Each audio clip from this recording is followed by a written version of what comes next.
First at 5, tracking Tropical Storm Nate. The system churning over parts of Central America and taking aim at the Gulf of Mexico and the northern Gulf Coast. And the system already turning deadly and sparking evacuation orders here in the U.S. The storm system has dumped a lot of rain, causing widespread flooding. Right now, you're looking at the major flooding in Costa Rica and El Salvador. At least 22 people are dead in that region. And people along Alabama's Gulf Coast are preparing for the storm. Many packing up patio furniture, boarding up homes, and heading inland.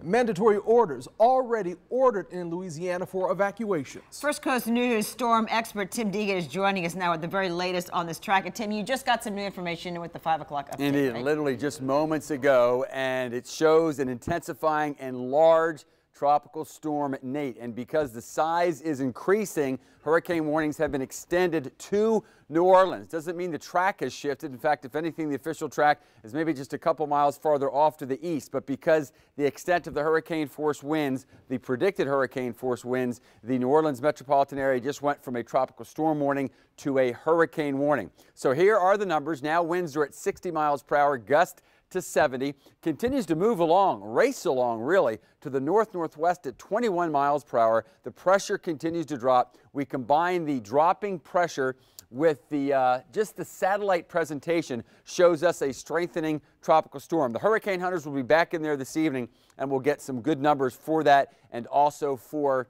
well, the computer models.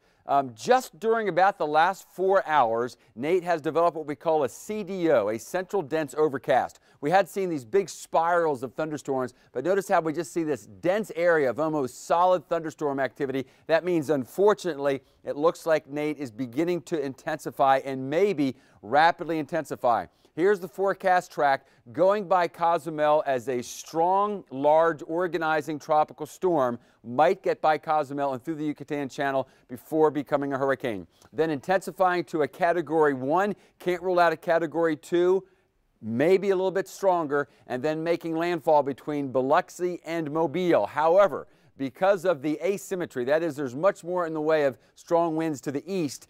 Remember, the hurricane watch extends as far to the east as Panama City, and the tropical storm watch as far to the east as Apalachicola. So there's the tropical storm watch as far east as Apalachicola. Hurricane watch now all the way to Panama City, and then the hurricane warning. At the present time, it looks like the worst Nate has to offer will be from near New Orleans to Biloxi, Mobile, and Pensacola. What about us? We'll check it out in just a few moments.